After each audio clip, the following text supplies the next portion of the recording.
establishing a baseline here, and we're going to revisit it in our closing session tomorrow to then reflect onto our learnings. So I welcome you all. I would like to welcome Sue Harrison. I'm going to let you introduce yourself and for the welcome address, and then we'll be moving online quickly because we've got some speakers also giving us a very brief address online, and then we're going to move back into the analog space, and then we have a number of panelists who are going to speak, come up from the audience speaker, and then going to sit here and have a conversation. Okay, thank you very much, and over to you, Sue.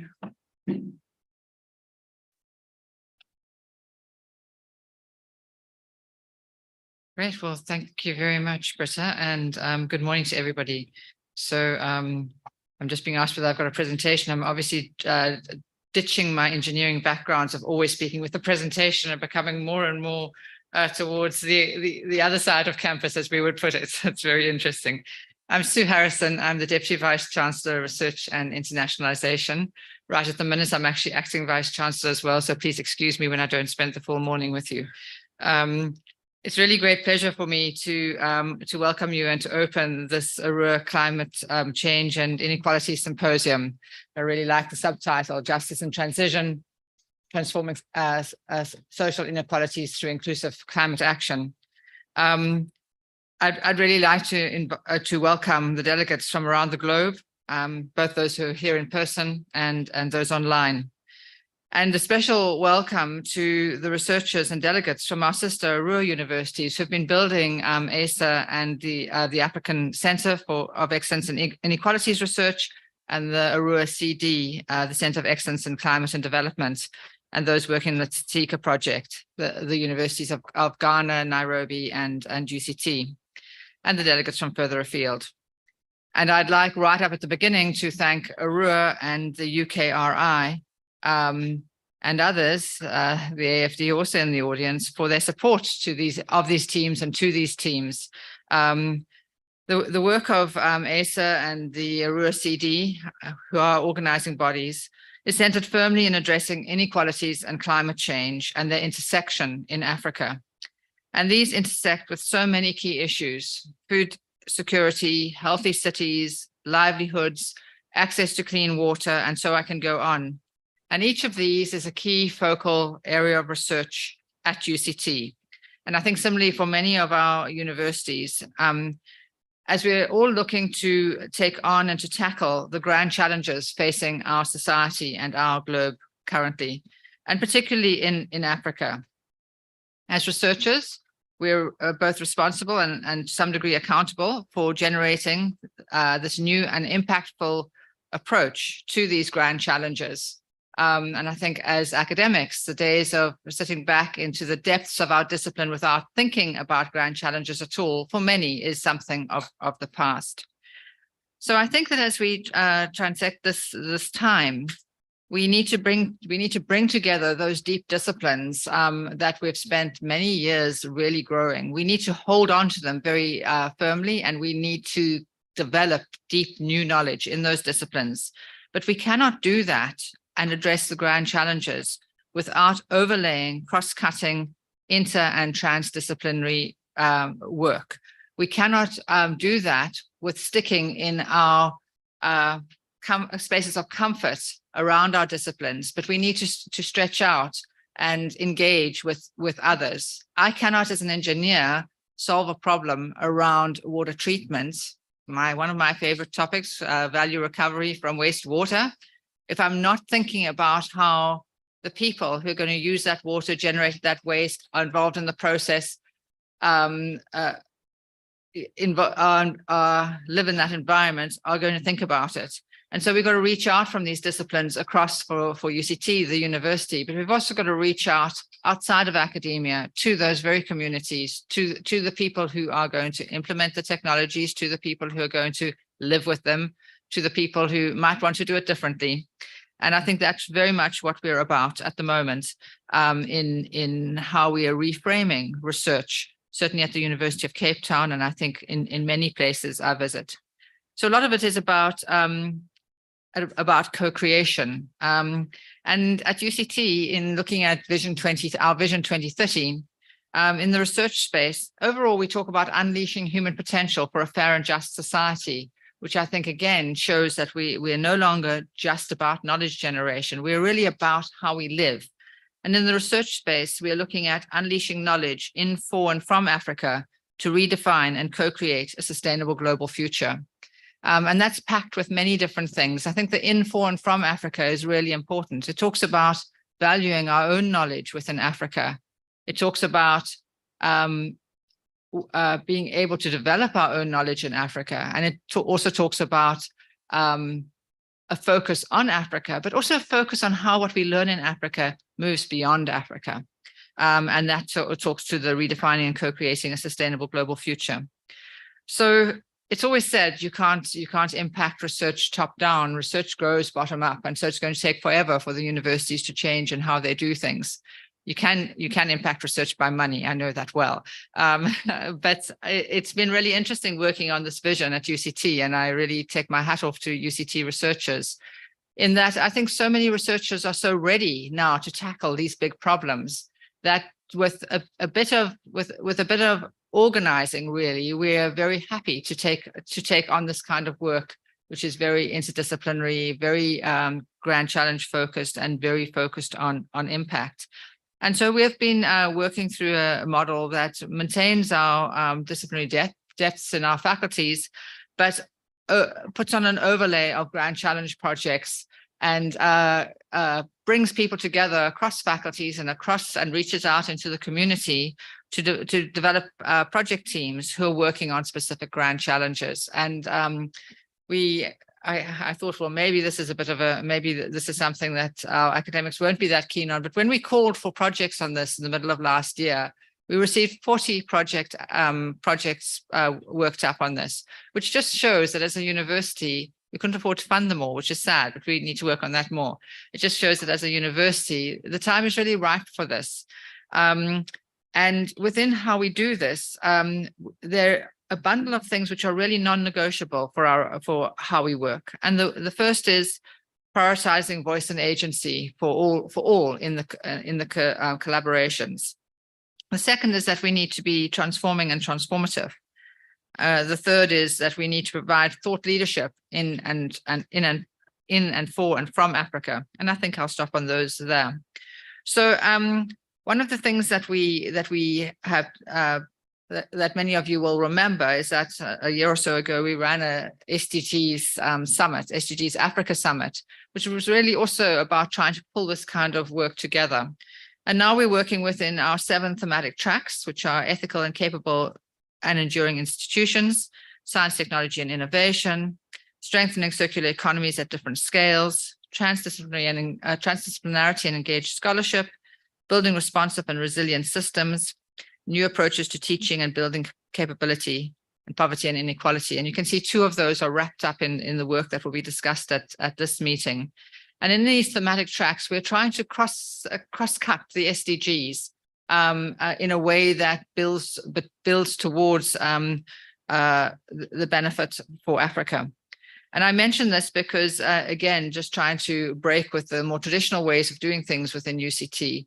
We've embedded a team working across these areas in these thematic tracks, led by academics with postdoctoral fellows. And the postdoctoral fellows form a cohort of postdoctoral fellows right across the university, working in these thematic tracks, while at the same time working deeply in the thematic tracks with their host, but also building this focus of cross-cutting work across the university. I hope it will give a lot of benefit, but I thought it would be useful just to talk about some of the different kinds of things we're trying to do at UCT. And in closing, I want to make comment on 2 more things, and they both reach out much more globally because this is a global conference. And the first is how we value knowledge. And it's come to me more and more as we talk in different fora. Alongside this, I'm hosting a conference called Reinventing Higher Education on our other campus with many vice chancellors from around the world. And we talk a lot about digital technologies. We talk about the digital revolution. We talk about different forms of knowledge.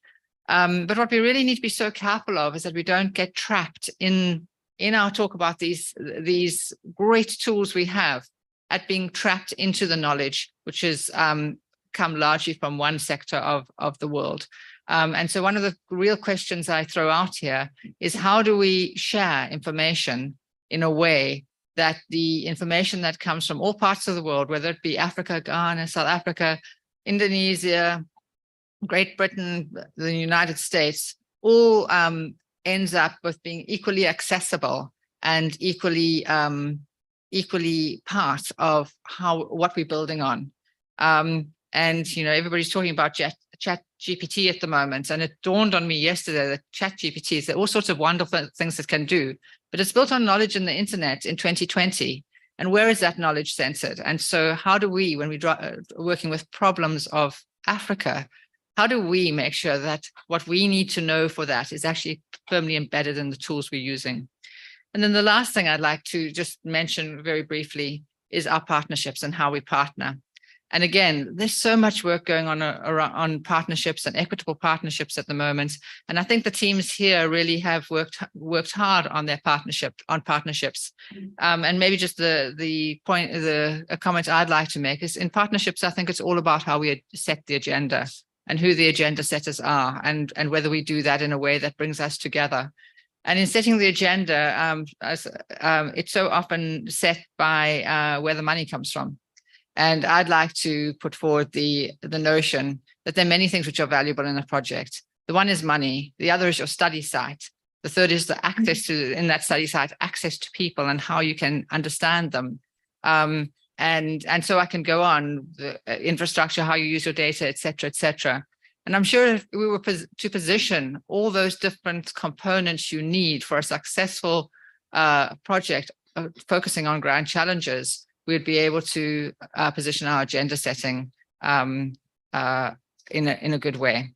And so with that, I've tried to really cover a little bit about UCT and where we're going at the moment, and the work. And I've done that because the work of these two groupings who are co-hosting you and are hosted at UCT and Ghana and Nairobi universities is so central to the theme of where we're going at the moment. And then I think it's good for all of us just to think through how we really make these kind of partnerships work well moving forward. I wish you a lot of success in your deliberations over the next while. I'll listen to the beginning of the panel, and please excuse me if I disappear a little early. Thank you.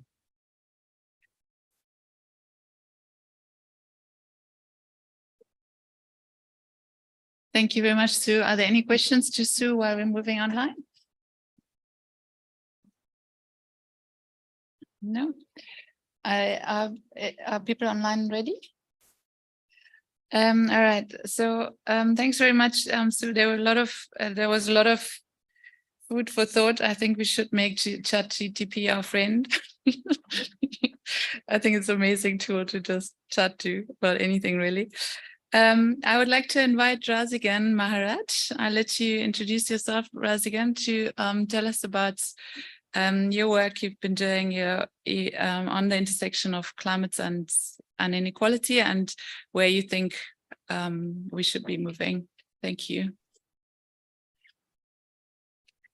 Oh, and if speakers can put on cameras, I think will be helpful. Thanks so much, Britta. I think as speakers, we can try to put it on, but remember there are software behind it, and the software says that this is set by the organizers. I'm making a bigger point by raising that with you as well. All right, we can hear you. No, I noticed that, but I can't start the video. Okay, maybe you just want to talk and we can see your picture at least. And whoever can give them rights to put on camera, please do so. Okay, excellent. So let me move ahead because time is pressing. And as you've heard from Britta, as well as the Vice Chancellor acting, there's lots of things that are taking place. And at the same time, I hope a lot of reflection on what's taking place. And hopefully, because of our setting in academia and intention to understand it better.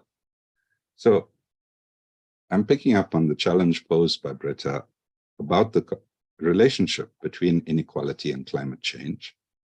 And from the work that we do, which merely is studying the political economy, we can clearly understand both the origins of climate change as well as the origins of inequality, having many intersections over our long evolutionary history.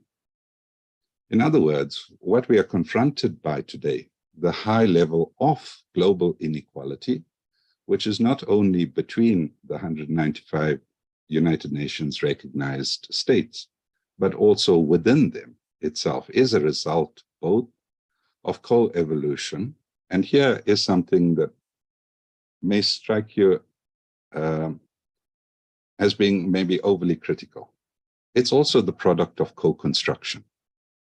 In other words, as much as we know that those that have contributed the most to climate change, especially through emissions, have known for at least the last 40 to 50 years about the impacts, we may not have paid as much attention to those that have generated such a system of, if you'd call it, carbon inequality, as much as we paid to social inequality.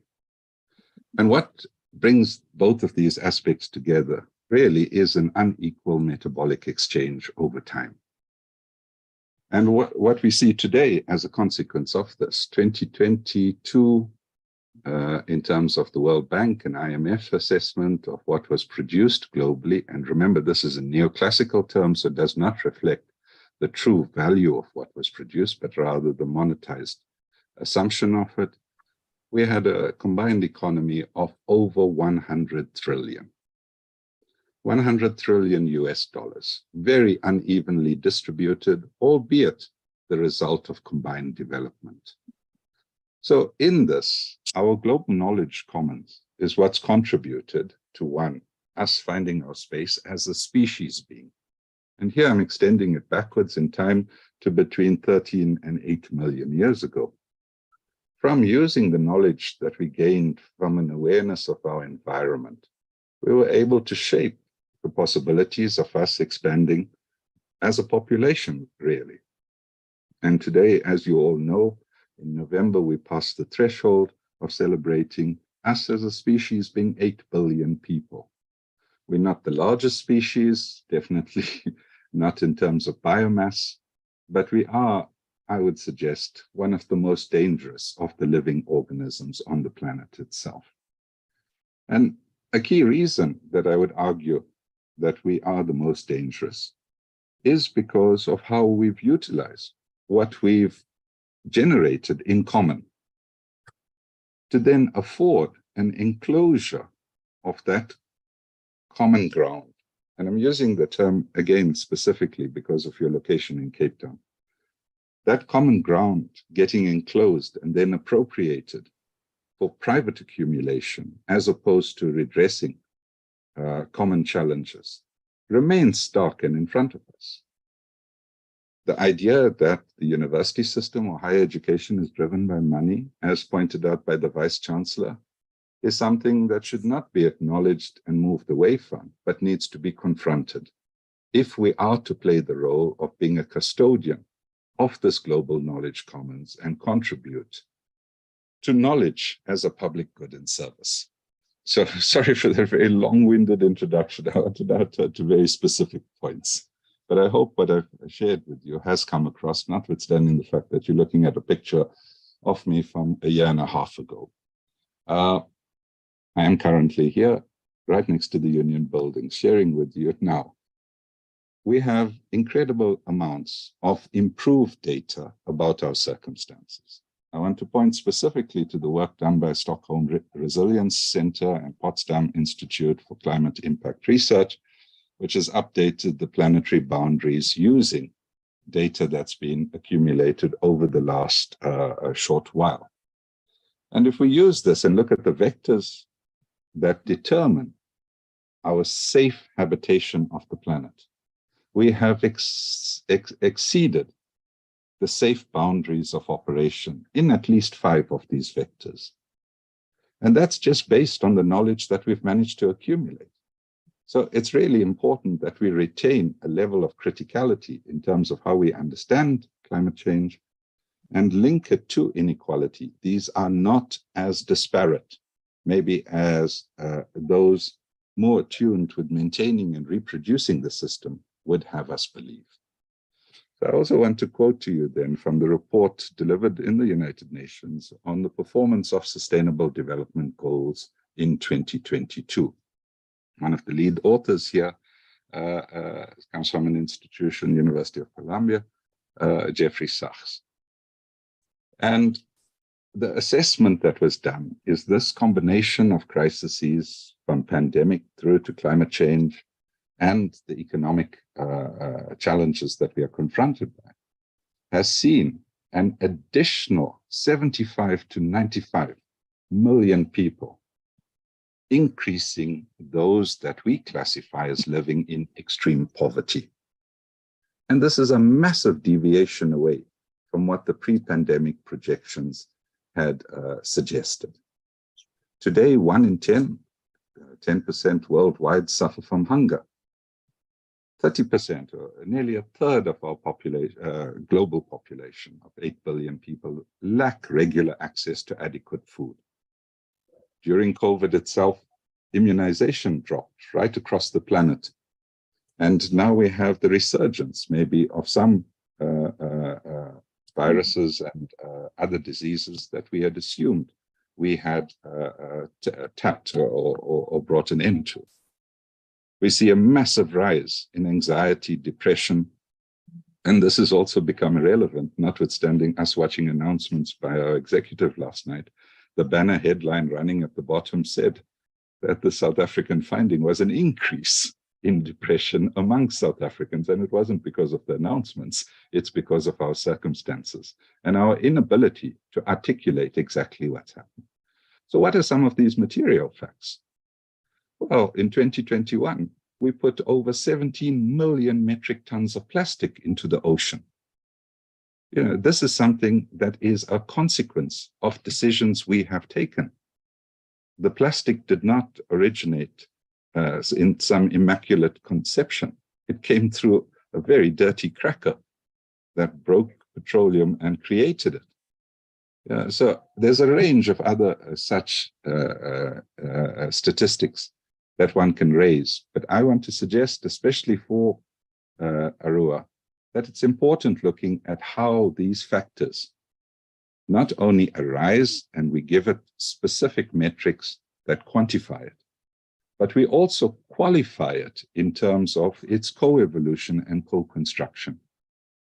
In other words, do our efforts that seek to remedy climate change offer us a chance of surviving on the planet itself, correspond with the efforts we are making to redress inequality itself?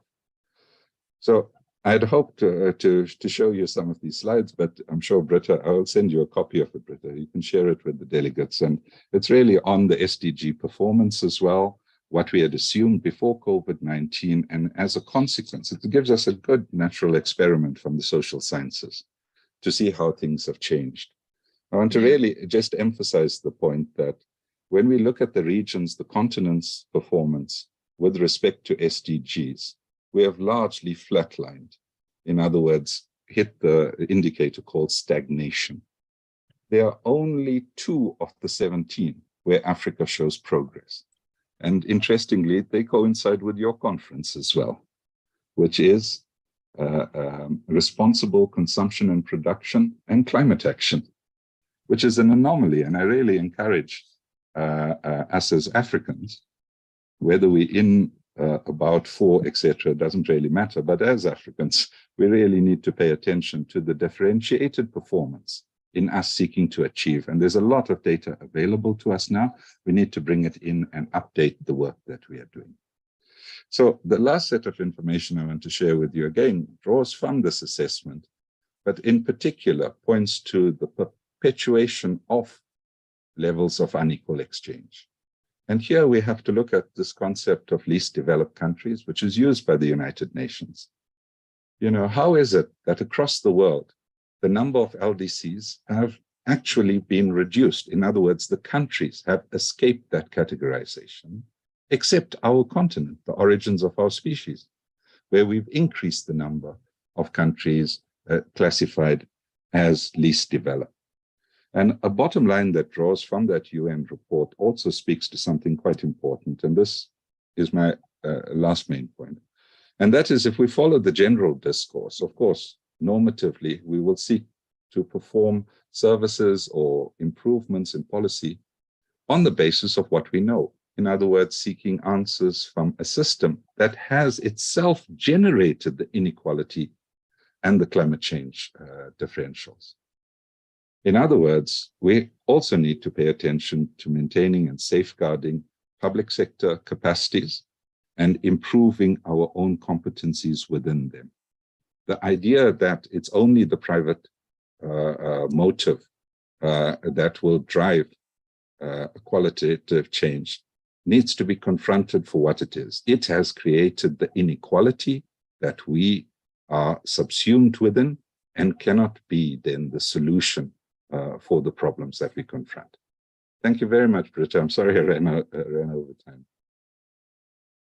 Thank you very much, Raz, again.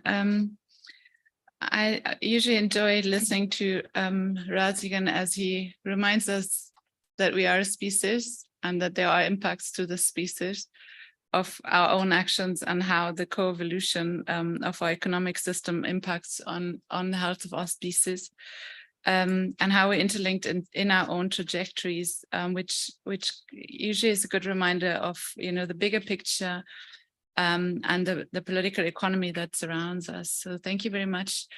I'm not sure if the camera issue is sorted now, because I think it's less engaging to just look at, you know, so maybe while you're sorting it out, I can ask Monica as our next speaker, if you would want to come up front, and then once you can put cameras back on, we can move back onto the online space.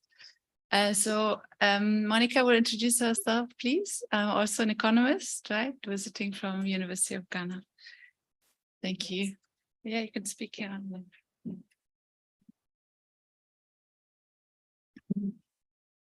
All right, thank you. My name is Monica Lambon-Kwefio, and I'm a senior lecturer at the Department of Economics at the University of Ghana. And I'm also a research fellow at ASA. So I've been asked to share my thoughts on how economists have addressed climate change, issues of climate change and inequality. So as an economist, I would say that the approach that economists have used to study the interlinkages between climate change and inequality has rather been segmented. It's been in a segmented manner. So for instance, economists have focused on studying the impacts of, you know, climate change on the structure of the macroeconomy, and have also studied the impacts of climate change on household issues. And these have been done in isolation. So, you know, economists have tried to use the various modeling techniques that are peculiar to the level of analysis, so to speak. So we would use macro level modeling to be able to understand how climate change is affecting the structure of various economies. And also we've used micro level modeling to be able to understand how climate change affects households' livelihoods. But even though these are important to understand, or they give us an idea of how climate change affects these units of the economy as standalone units, we don't have a good understanding of how, you know, what happens when we actually bring these two units together, because we do know that the macroeconomy and then the micro levels are actually interconnected. So it'd be important to understand, you know, how the impact of a national policy, for instance, that is focusing or that says something about mitigation strategies on the macroeconomy and how the impact on the macro is actually affecting households' livelihoods. We do not know that. And we are not able to answer these important questions because of the way we have typically approached this interlinkage between climate change and inequality. With regards to what we do know, in terms of our modeling techniques, we've now found ways of actually connecting all these components of modeling. So we've been able to connect the power sector, for instance, with the macroeconomic modeling that we are used to, and micro level analysis. So, and this is precisely what we are able to do in one of the work packages in the CICICA project that we'll be sharing with everybody, I think tomorrow. So with that kind of modeling, we know what happens to the power sector because of some national policy that a particular country wants to be able to undertake to be able to mitigate against emissions. And with that impact, we know how it affects the macroeconomic in terms of the GDP levels, what investments would have to be made and all that. And we are able to know how that translates into impact on households, poverty, and inequality. And this is what we've been able to learn so far. And in terms of what we would want to do to be able to provide more transformative climate action, I think the critical thing to do at this stage would be to adopt an interdisciplinary approach or a more comprehensive approach that is connecting the various dimensions of climate change and inequality. So we are looking at the social dimensions, we are looking at the economic dimensions, and that allows us to have this comprehensive view of how one actually affects the other. And another thing that we need to do is be able to engage in interdisciplinary research and collaborations that helps us to develop these innovative policy actions that are integrating all these different components of climate change, the environment, the social part, and then the economic part. And that allows us to be able to put in policies that will help us to alleviate some of the effects of climate change and inequality. In terms of what we need to do next, there are a lot of things to unpack. So from our analysis, we've been able to understand how mitigation strategies that different countries are adopting are affecting the structure of the macroeconomy, what aspects of the macroeconomy are actually being affected, and how these are actually impacting poverty and inequality. What we do not understand is if there are any spatial heterogeneities in these impacts. For instance, which components or which parts of the various countries are the hardest hit because of the mitigation policies that we are adopting. We do not know these things, and it'll be important to understand them so we can put in mitigating policies to be able to minimize these negative impacts on the climate change as well as inequality. Another thing that will be good to understand will be how to minimize the impacts of climate change, particularly when it comes to the macro level and also the micro level. So in our modeling, for instance, we've always, from the studies that we are currently working on, we have considered financing options that are sourcing all the resources domestically for the various countries that we are concentrating on. So for Ghana, for instance, we are looking at a scenario where all the funding that will be needed to be able to implement the mitigation strategies are domestically sourced. And now these are actually associated with particular levels of impact on GDP, poverty, and inequality. What we don't know is what other financing option, what the impacts of other financing options will be. So for instance, if we consider a case where you have 50%, 50% financing from domestic sources and 50% financing from foreign sources, what will be the impact? Does that minimize, the impact on GDP? Does that minimize the impacts on poverty and inequality? These are important things to know that we don't currently know, which will be important to understand what the best financing mix would be. Another thing that will be important to do would be to consider various combinations of mitigation and adaptation strategies. Most of the analysis that have been done in the field have either focused wholly on mitigation strategies or wholly on adaptation strategies. But we understand that for various countries are doing a mix of the two. So which option is better? Is it 70-30? There are lots of things that we don't know yet. So it'll be important to also, in terms of the next steps of analysis that we do, we'll be able to get some of these things, delve deeper into them and to better understand how these work and the impacts they have on not only the economy, but also households. And I would like to end by also saying that it's at this point to be able to carry out research that looks at the interlinkages between climate change and inequality. We have to be more deliberate about the kinds of data that we are collecting. So to be able to link all these components of the economy, we need to be able to have access to data that is connecting these different components that allows us to perhaps look at the impact of, let's say, climate shocks and how that actually impacts on mental health. The previous speaker just spoke about that. So far, the only data that we know of that allows us to do this kind of analysis is the geocoded disaster information system, because it has information on climate shocks. And the good thing about that data set is that household surveys are able to be linked to these kinds of data sets. And then we'll be able to understand how a climate shock in one part of the country has implications on, let's say, households' mental health, the kinds of livelihoods that they are adopting, and things like that. So I think we have to be, as researchers, we have to be more deliberate about the kinds of data that we are putting in place so that over time, we'll be able to study the dynamics and the long-term and short-term impacts of the intersectionality between climate change and inequality. I think I'll end with this and then maybe later on come up for questions. Thank you very much.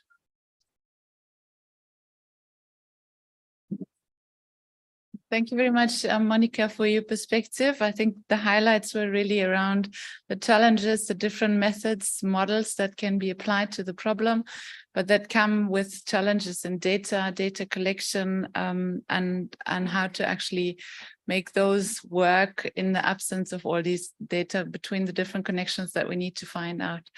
A lot of questions also around finance, which is what wanted to call Sibusiso. Are you here? Next. Sibusiso and Kumalo as Director of Climate Finance, right, at the Department of Fisheries and Environment. If you want to introduce yourself. Okay. Greetings to the online audience and to the colleagues present here today.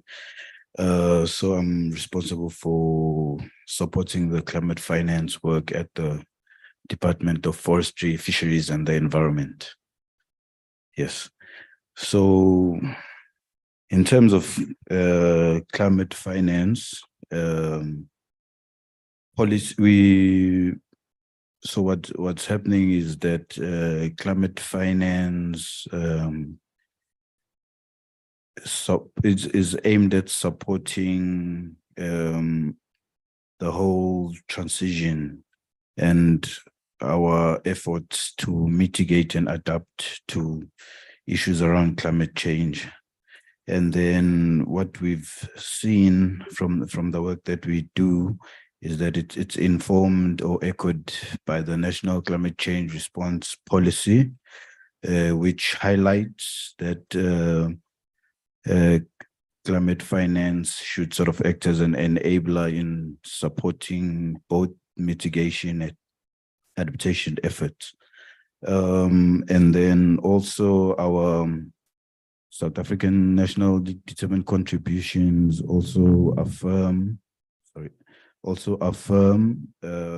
that our ambition sort of needs to be financed. So in terms of ensuring that we transition in a just manner, climate finance should support and encourage the fight against poverty and inequality in our country.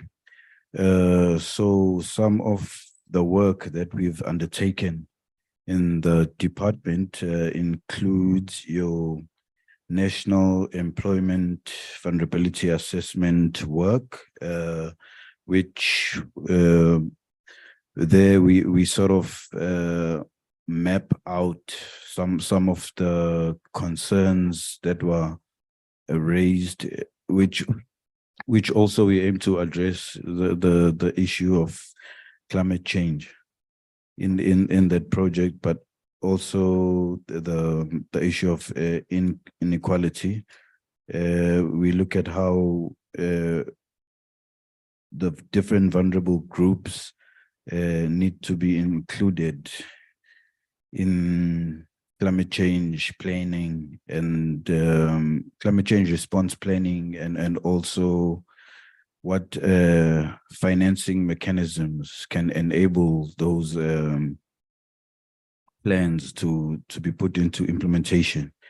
Also, the Just Transition Framework that was endorsed by the President sort of highlighted on the three, should I say, elements of justice, of which the issue of redistributive justice or the issue of inequality is captured under redistributive justice, where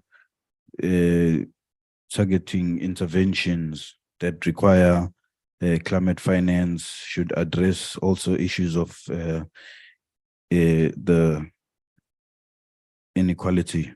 And then also we have the SDGs that are linked to our climate financing response interventions. And then, so yeah, I think I've covered that from the work that we do. And then also, oh, sorry. Oh, okay, someone might be speaking in the background. Yeah, but yeah, I've also done some studies on gender and climate finance, looking at through the Umgen Resilience project in KZN, where we looked at how adaptation funding sort of supported issues around gender, where climate finance was targeted at assisting smallholder farmers to build resilience against climate change. And then some of the findings from that work was that there's still minimal inclusion of women in fund management to sort of build resilience to climate change. So also by the fact that the skewed distribution of climate finance between mitigation and adaptation efforts still needs critical attention, so that the people are sort of supported well. So climate finance should also increasingly target adaptation interventions in our country, and we are already embarking on efforts to support some of those interventions, and also the issue around supporting the just transition, so that we ensure that through the transition we are able to address issues around poverty and inequality through increased support of targeted intervention, also which include our vulnerable groups. Yeah, thank you.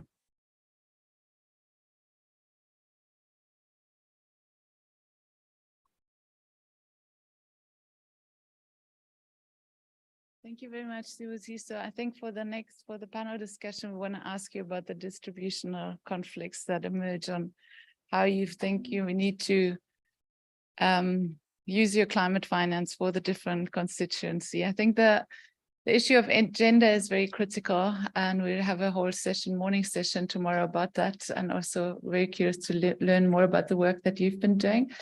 Let's please very quickly move over to Des again, from the Presidential Climate Commission, who will have to leave us soon. Hope you can switch your camera on now, Des again. If you can just tell us about the work that you've been doing, and that, yeah, there you are, and what you would like to learn more about the intersection of climate and inequality. Thank you. Thank you, Britta, and good morning, everybody. I'm going to put my camera off shortly, because my connection's a bit wobbly here. There's a knock-on effect with the load shedding, I'm afraid. So I hope that's okay. And thank you for the invitation and congratulations on putting this together, actually, because there's a good deal to work through in a very real way. And I'm not sure that we're doing enough thinking about this in a consolidated way on the African continent. So let me start at this point. The notion of inequality in the world today is something that is spoken about on a variety of fora, and very prominently, and by very prominent people. Antonio Guterres, when he came to deliver his Mandela lecture in South Africa in the middle of a COVID-19 pandemic in the world, said that the real pandemic was in fact inequality in the world. And we are seeing that through. We tend to talk about it with a fairly unique South African view, generally, South Africa currently being either the most unequal country in the world, depending on the parameters you use, like the Gini, or very close to it. But the reality is the world as a whole is engaged in this in a very difficult way. There's a lot of discussion around this. There's a lot of discussion around things like, for example, the COVID vaccination apartheid that we had witnessed in the world, which is another expression of that global inequality. We're talking about the disproportionate impacts of various things, including climate change. So this continent, not this country, of course, but this continent that contributes less than 4% of the global carbon emissions is in fact that continent that is currently probably the most vulnerable as a continent in the world to climate change impacts. And the map of African climate disasters is firstly pervasive. There is no place on this continent that isn't experiencing climate-related disasters. It is much more intense than it used to be. And it's much more regular than it used to be. So pervasiveness, intensity, and regularity have become features of this map. We also need to be clear that the high carbon economy, which was looked upon at the beginnings of the industrial revolutions, and yes, there have been several, as being the mechanism that would organize for much more creation of wealth in the world, that would in fact organize for many people to come out of poverty, and in reality it has.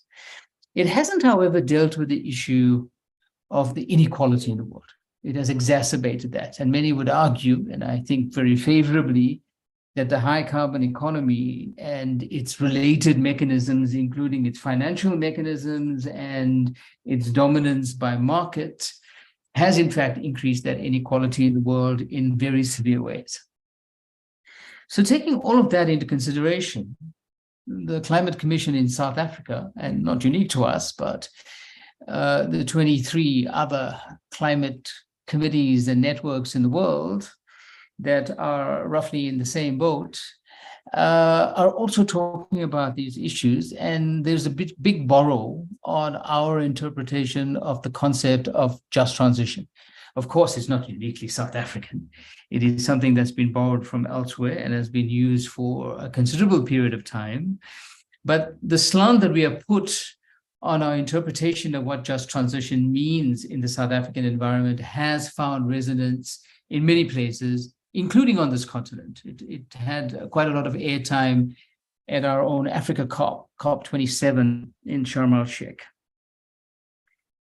And the thing about this is that in the way we're engaging it, and it's really important that we give due consideration to all of the streams of justice in that just transition, in not only a visible way, but in a highly impactful way. And it's usually challenging to be able to do that.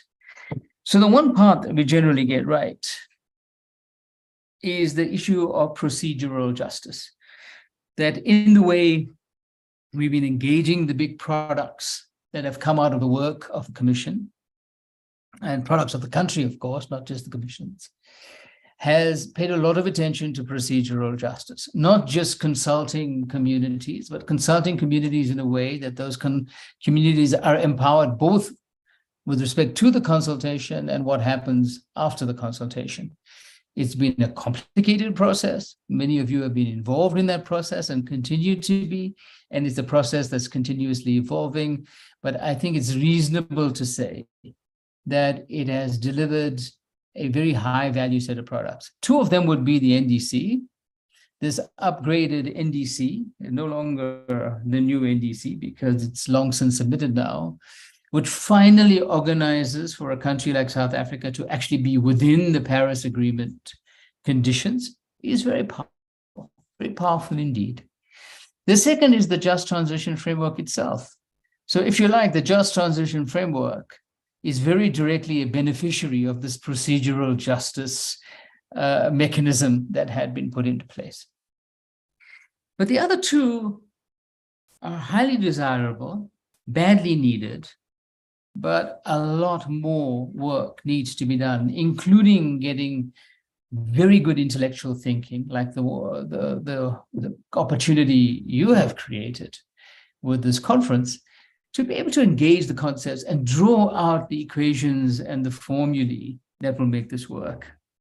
So the other two arms of this justice, one that resonates strongly in the South African environment, is the concept of restorative justice. We come from an unbelievably unequal past, more than unequal, a past that has been accepted as a crime against humanity in the world.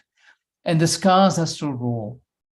The scars are still raw, not only the ones that have had the opportunity to have been healed a little bit, but we have new scarring in the system with our very high rates of unemployment, our inability to organize to sustain new players inside the economy, the vast divisions between the formal economy and the informal economy, the ratio of distribution of labor with the formal economy, the informal economy, and those that are unemployed, are all stark reminders that our distributive formula has a lot of work that has to happen in order for us to get to a better place.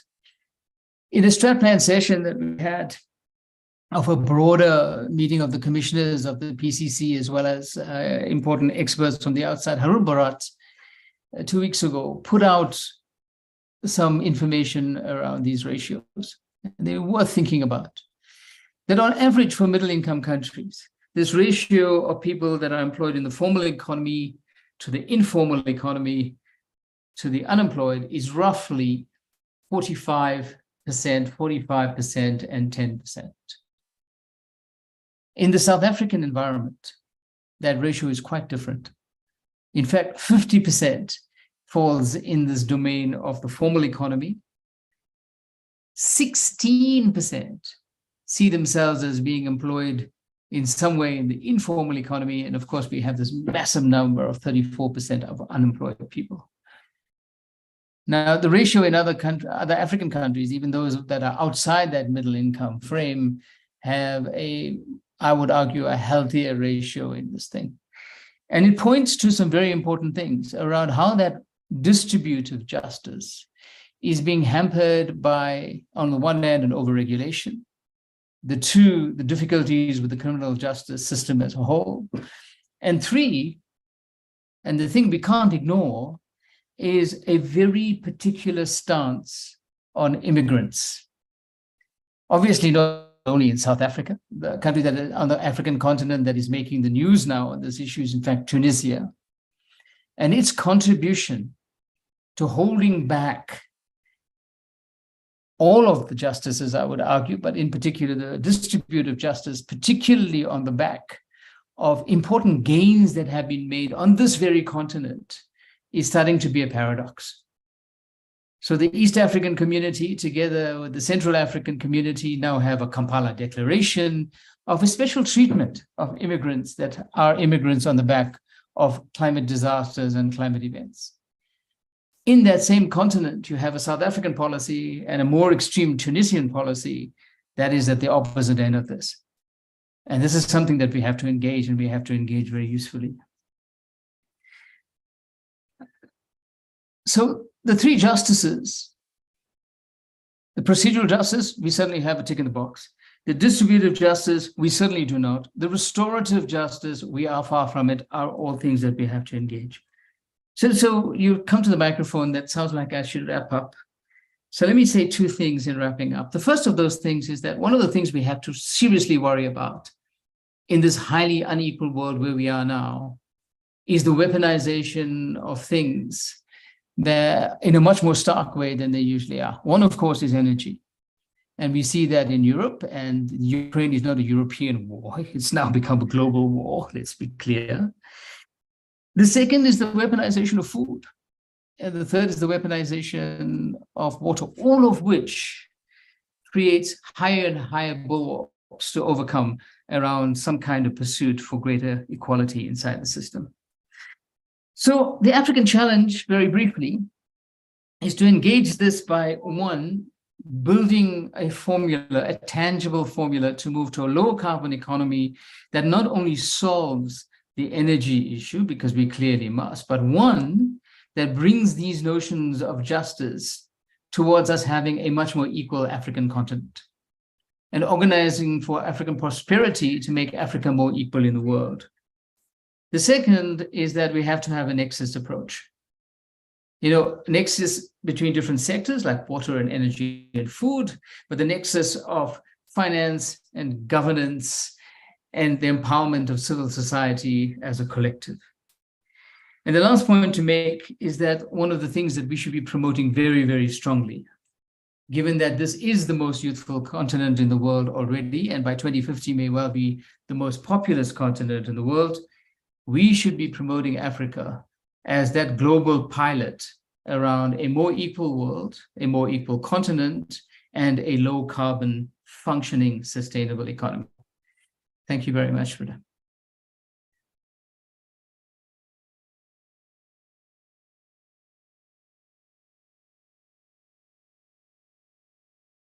Different dimensions of justice, reminding us of those. We've also been thinking quite a lot around the multidimensionality of the different justices and inequalities over the past years. And I think I really want to commend you also on the work that you're doing in terms of procedural justice in the Planning Commission, in the way that, the Presidential Climate Commission in engaging in far-reaching consultations. And I think that's really made quite a big change in terms of the transparency in climate policy in South Africa. But it also helped, and we're back in the hybrid online space, but to really make it accessible so people can actually join into meetings from a lot further than they used to. Are there any questions to Des again, because he needs to hop off into another meeting? Other than that, I would like to invite Emily Masawa, who's working on the other end. She's a former chair of the African Group of Negotiators, and has also worked Kenyan and the Kenyan delegation for many years, but also worked with a lot of other African countries around their processes of implementing the Paris Agreement, formulating climate policies. And we're very curious to hear about your take on this, Emily. Welcome. Thank you.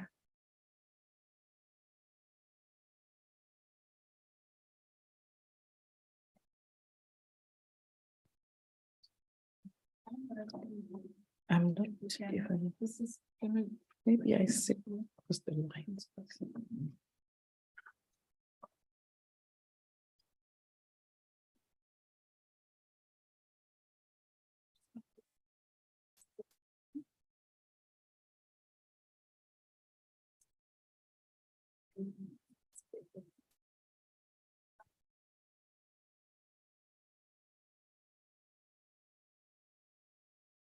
Hear me? Okay, I've been introduced, and good morning, colleagues, friends. It's an honor and a privilege to be here. A lot of very useful points that I'd even also jotted down have come from the previous speakers. especially the issue of distributive justice.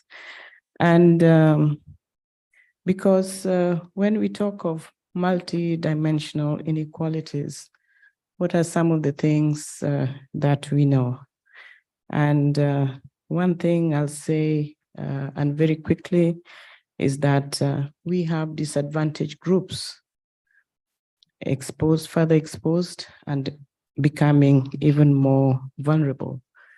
We've also been informed that we have seen increased hazards, climatic hazards, further making these groups even more vulnerable.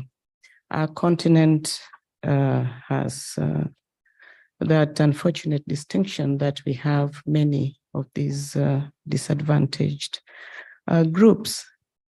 And then you ask yourself, so we are participating in international climate change discussions. Isn't there room where this can be addressed? And indeed, there has been room right from the beginning. This is the only continent that is actually mentioned in the United Nations Framework Convention on Climate Change. Article 4.1e actually talks of Africa and those areas impacted by desertification. And why did this happen? This was because when the convention was being negotiated, Africa raised its voice and indicated that desertification was a more pressing issue. Of course, including biodiversity, because at that time, you remember, the Rio conventions were almost being negotiated alongside each other.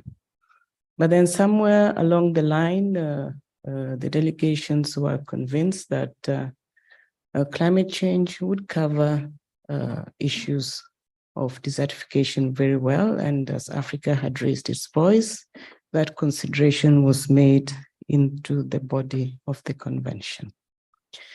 But then we have yet to lift out that matter out of that convention. Many of you know that in the last COP that was held in Sharm el-Sheikh, the special circumstances of Africa was supposed to be addressed and possibly agreed to. That was not to be. And then you ask yourself, why is it so? Because when it comes to structure, I believe this is the continent that is best structured when it comes to the negotiations. We have at the top the Committee of African Heads of States on Climate Change. Then you have the African Ministerial Conference on Environment. And then you have the African Group of Negotiators. What we are missing here at the academia coming in, because we have a very vibrant civil society engaged and pushing issues of climate justice. But the academia really need to come on board, and this is where ARUA should be finding its space so that it further informs our work in the climate change negotiations.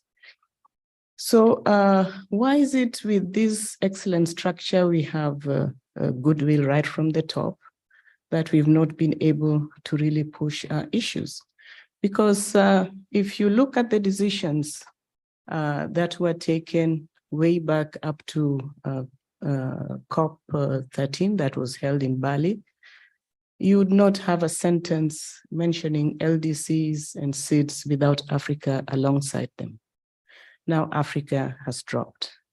We must see how we get back Africa there, and even more have its special circumstances recognized. I think one of the problems that we have is that we are getting also distracted with these groups. Yeah, that group of the LDCs has a preponderance of African countries, and as one of the speakers already said, it's Africa that seems to be increasing in numbers in this group. I think the first thing we need to do is to recognize that we are first and foremost Africans, and then those issues of groups, let's put them aside. Thank you. I think I'll leave it here. Thank you very much.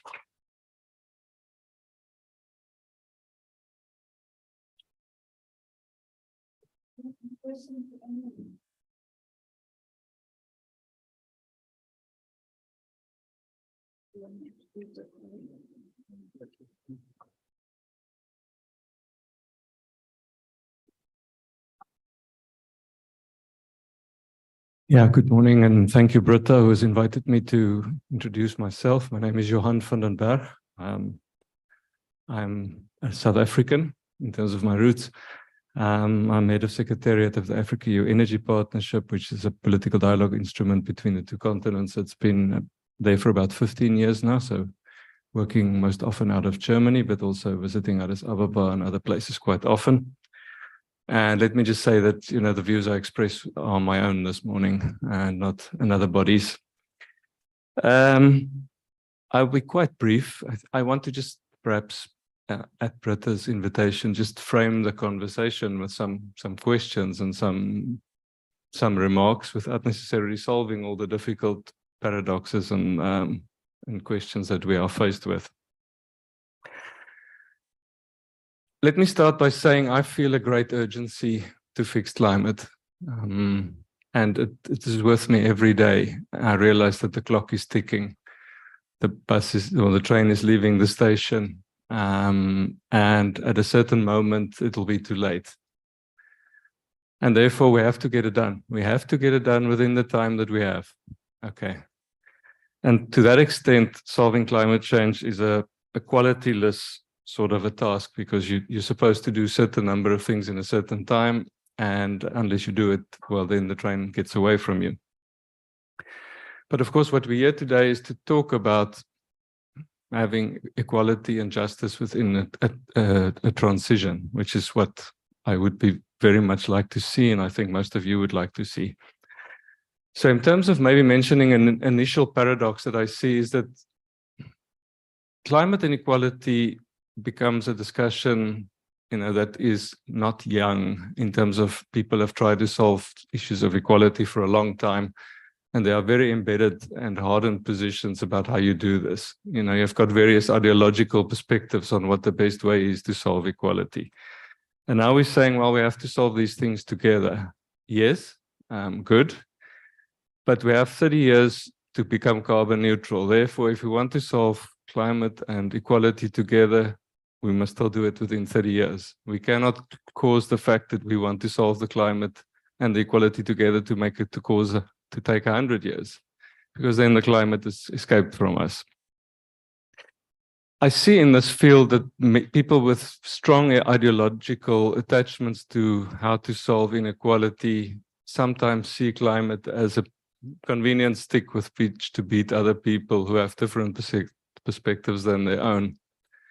And that climate becomes a proxy war for them. And I think this is to be avoided at all costs. We cannot underestimate the size of the challenge that's facing us, and we cannot allow ourselves to get distracted from solving it.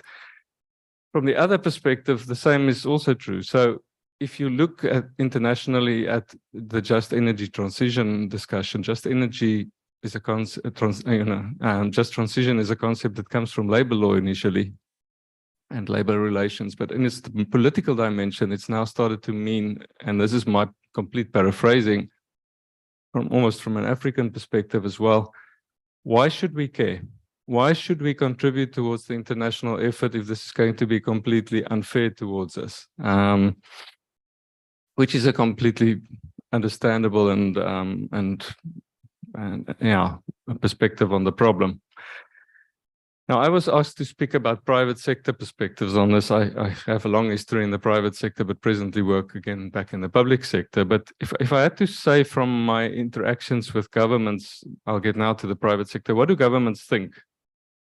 I think they generally feel the weight of completely transitioning an economy to something carbon neutral or net zero in 20 years, governments seem to feel this is quite a heavy weight, and it is a very heavy weight to try and completely change their countries.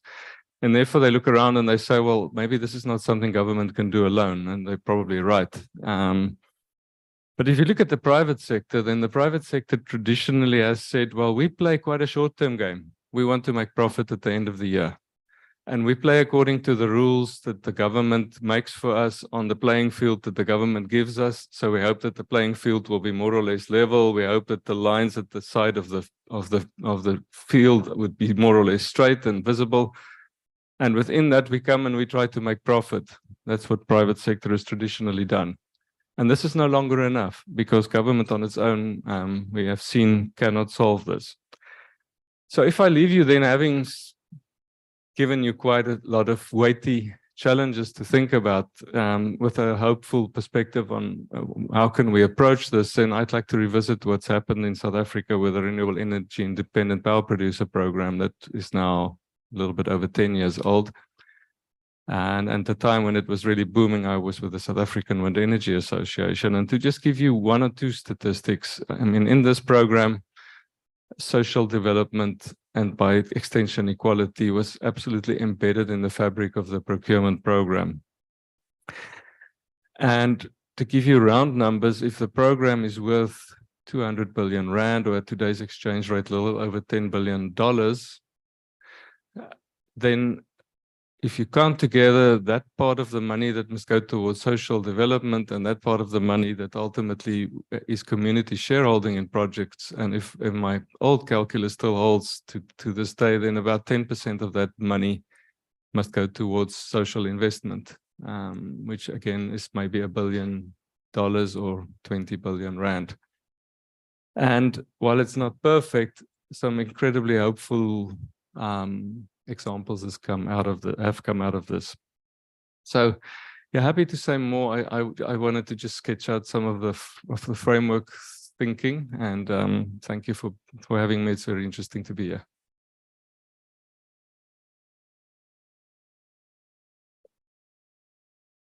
Very much, Johanna. I think it's really valuable to listen to all the different perspectives and the different role players. And I'm aware that we are supposed to have our coffee very soon, but we haven't heard civil society yet.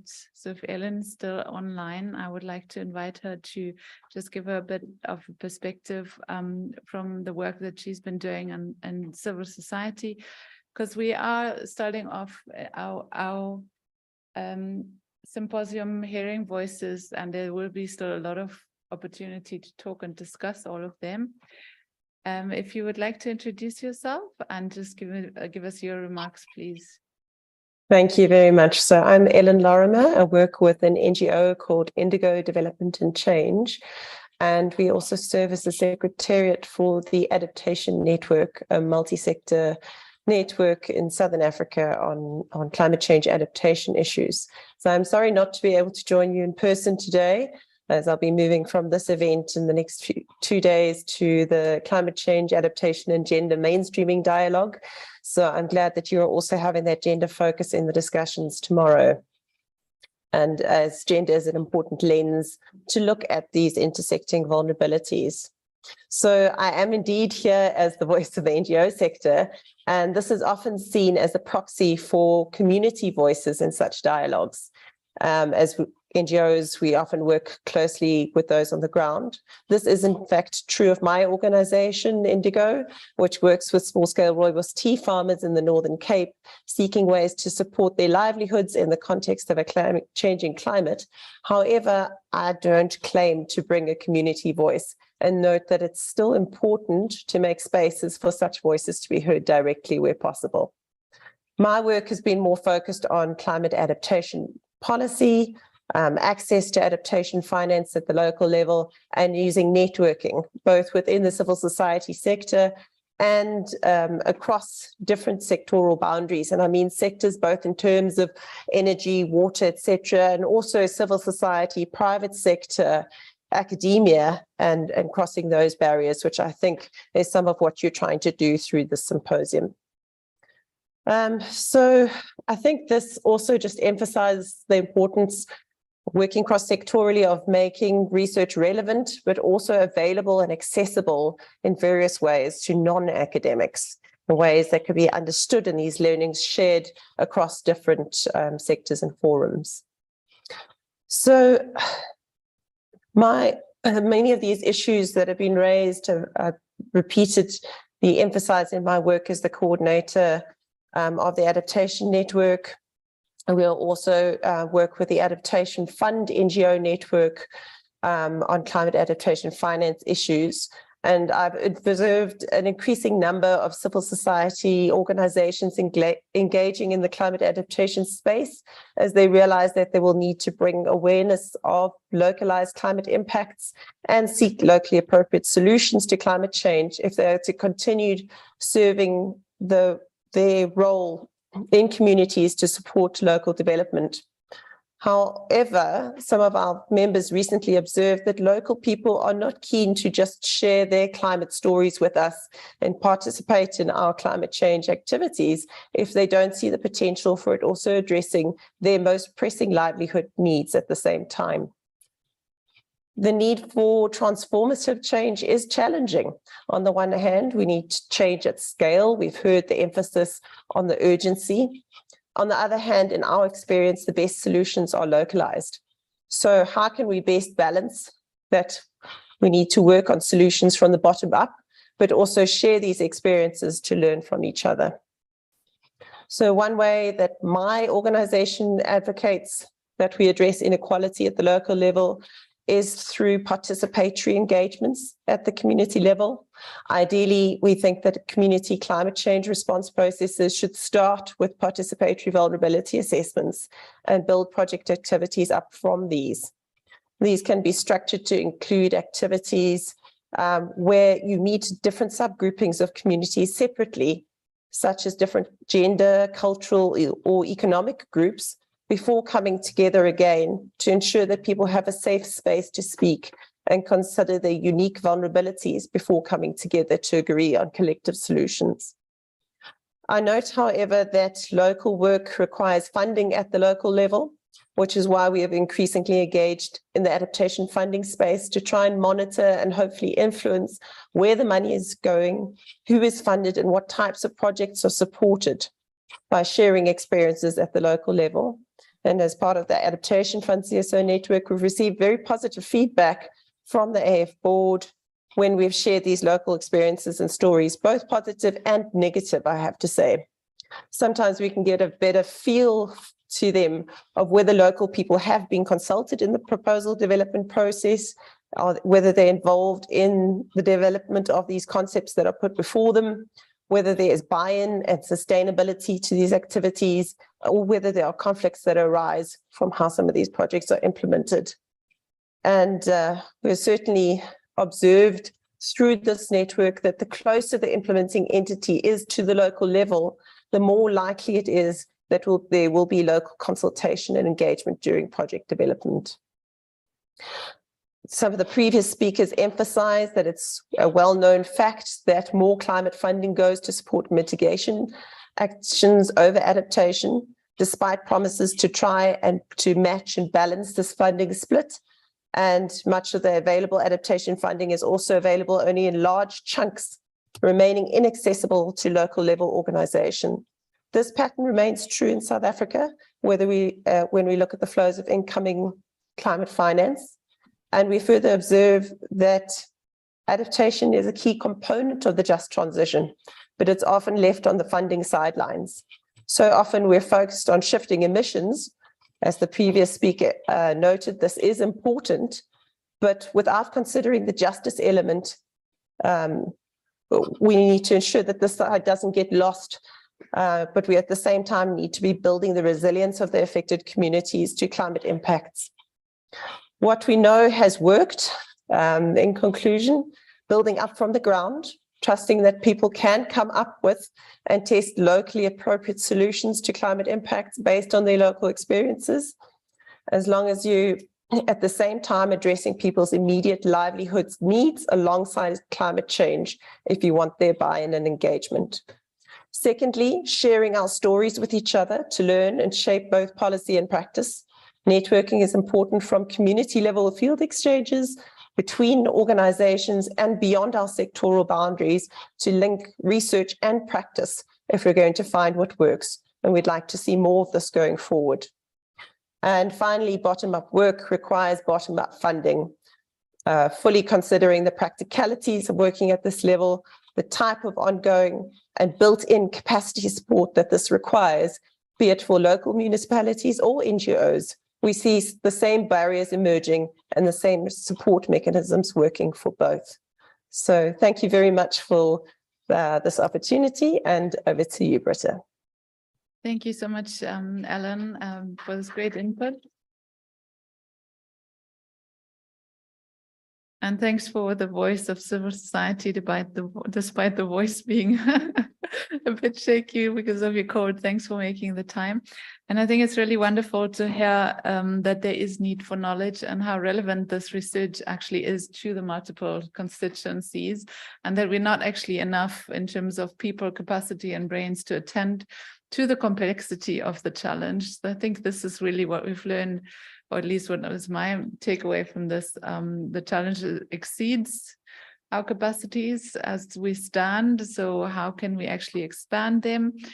And I'd really like to thank you all. I'm sorry for running a bit over time. I would like to invite you to just take a minute. You all have a pen and a paper and just pin down your learnings. This is the opening. What has sparked your thoughts? What do you feel you know now that you didn't know before? And then we can revisit that tomorrow. So we have a coffee break now. I think it's upstairs. There will be some posters. There's also an audio walk that you can take. And then we will come back here to a very relevant session on visiting again the question of knowledge, data, and how we report on climate and inequality at, let's say, 11:15. So thank you very much.